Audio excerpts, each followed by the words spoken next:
नमस्कार।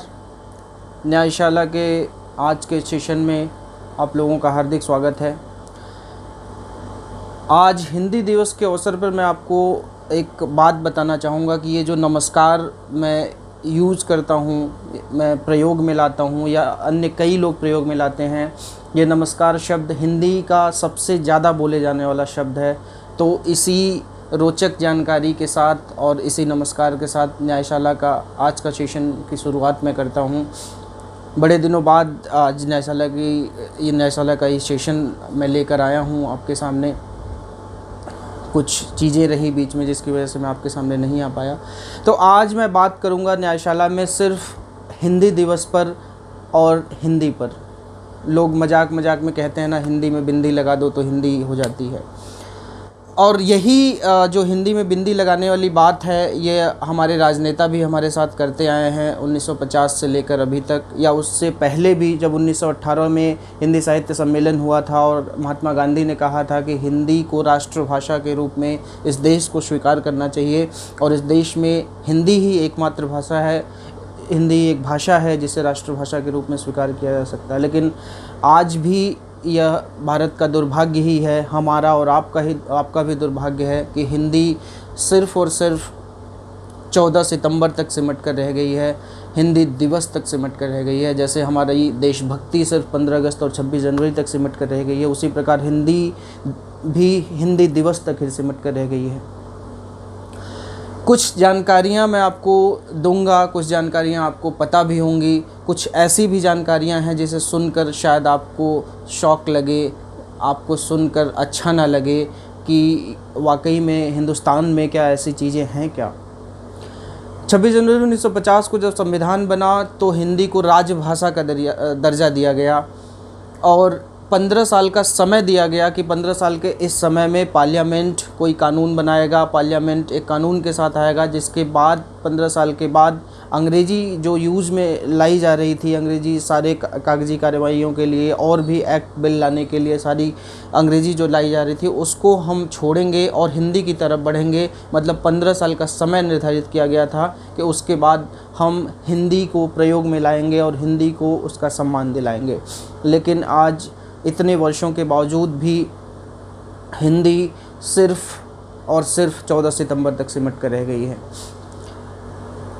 1965 को वो समय पूरा होता 15 वर्ष का, लेकिन उससे पहले ही 1963 में ऑफिशियल लैंग्वेज एक्ट 1963 लेकर पार्लियामेंट आ गई और उसके तहत 22 और भाषाओं को 8वीं श्रेणी में जोड़ दिया गया और 22 और भाषाओं को राजभाषा के रूप में जोड़ दिया गया। हालांकि ऐसा बताया जाता है कि उस समय जब हिंदी को पूरी तरीके से लाने की कोशिश करी गई तो बहुत विरोध हुआ और उसी विरोध के चलते 22 और भाषाओं को इसमें सम्मिलित करना पड़ा और जिसकी वजह से, उसी विरोध की वजह से आज तक कोई भी पार्टी या कोई भी राजनेता या संसद या दुस्साहस या साहस नहीं कर पाई है कि हिंदी को उसका सम्मान दिया जा सके। आर्टिकल 343 जैसा मैंने आपको बताया, यह राजभाषा का दर्जा देता है हिंदी को। और आर्टिकल 348 जब आप पढ़ेंगे तब आप जानेंगे कि देश में कोई भी कानून जब बनेगा तो अंग्रेज़ी में बनेगा। देश में कोई भी ऑर्डर दिया जाएगा, देश की जो अदालतें हैं, हाई कोर्ट, सुप्रीम कोर्ट, उनमें जब बहस होगी, उनमें जब कोई याचिका आप डालेंगे, उनमें कोई सुनवाई होगी तो सिर्फ़ और सिर्फ अंग्रेज़ी में होगी। जी हाँ, मैं हिंदुस्तान की ही बात कर रहा हूँ।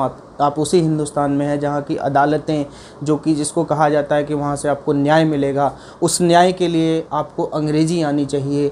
अगर आपको अंग्रेज़ी नहीं आती तो आपके वकील को अंग्रेज़ी आनी चाहिए और अच्छी दलील तभी वो पेश कर पाएगा जब उसको भर्राटेदार अंग्रेज़ी आए। मतलब हिंदुस्तान में अगर आपको अंग्रेज़ी नहीं आती तो आप हाई कोर्ट और सुप्रीम कोर्ट में प्रैक्टिस नहीं कर सकते। हालांकि समय बदला है तो कुछ प्रदेशों ने ऑप्शनल के रूप में हिंदी को बोल दिया है कि आप हिंदी में भी याचिका डाल सकते हैं। उत्तर प्रदेश, मध्य प्रदेश, राजस्थान और बिहार के राज्यों ने यह सुविधा दी है, लेकिन फिर भी आप मुश्किल से पाएंगे कि कोई याचिका हिंदी में डल रही हो। ये तो बात रही हमारे देश के राजनेताओं की, हमारे देश के संविधान की, हमारे देश के जो भी कानून बनाने वाले लोग हैं उनकी। अब मैं बात करता हूँ हमारी और आपकी। हम आज के ज़माने में ऐसी सिचुएशन में आ गए हैं, ऐसी स्थिति में आ गए हैं कि हमारा बेटा या आप हमारे आस पड़ोस का बेटा जब वो अंग्रेज़ी में कम नंबर लाता है तो हम बहुत दुखी होते हैं, लेकिन हिंदी में कम नंबर लाता है तो हमें कोई दुख नहीं होता। हम बड़े शान से ये बात कहते हैं कि my Hindi is little bit poor, but अगर कोई अंग्रेज़ी में आपको ये कह दे कि तुम्हारी अंग्रेज़ी बड़ी पुअर है, तो हम सर पकड़ के बैठ जाते हैं और हमें लगता है कि हम कितने पिछड़े और कितने गंवार हैं। लेकिन हिंदी को हम उसी हंसी वाले लहजे में, बहुत हंसी लहजे में कह जाते हैं कि my Hindi is little bit poor. हम क्यों उसको अपमान के तरीके से नहीं लेते हैं कि मेरी हिंदी कमज़ोर है? क्यों हम आज बच्चे, अभी एक आंकड़ा आया था जिसमें 80% बच्चे हिंदी में फ़ेल हुए हैं।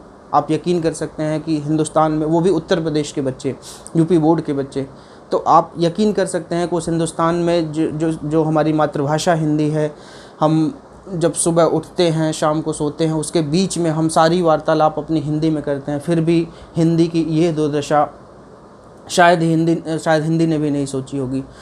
तो सिर्फ उनके करने या न करने से कुछ नहीं होगा, हमारे आपके भी करने से होगा।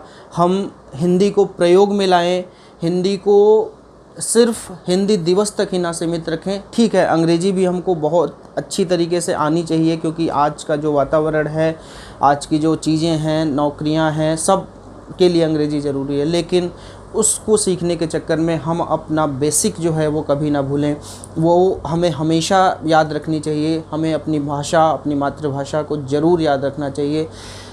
हालांकि अभी जो कुछ सर्वे आए हैं वो ये कहते हैं कि सन 2000 के बाद से, जब हिंदी का सबसे पहला वेब पोर्टल लॉन्च हुआ था, तब के बाद से हिंदी में थोड़ा सा वृद्धि आई है। हिंदी में लोग ज़्यादा सर्च करने लगे हैं गूगल पर, हिंदी में बहुत सारे शब्दों को लोग खोजने लगे हैं, जानने लगे हैं। परंतु फिर भी अभी बहुत ज़्यादा हमें काम करने की ज़रूरत है, बहुत ज़्यादा हिंदी को तवज्जो देने की ज़रूरत है। तभी हिंदी की दुर्दशा को, उसकी दुर्दशा से बचाया जा सकता है और हिंदी को उसका गौरव दिया जा सकता है। आज के सेशन में बस इतना ही। जय हिंद, जय भारत।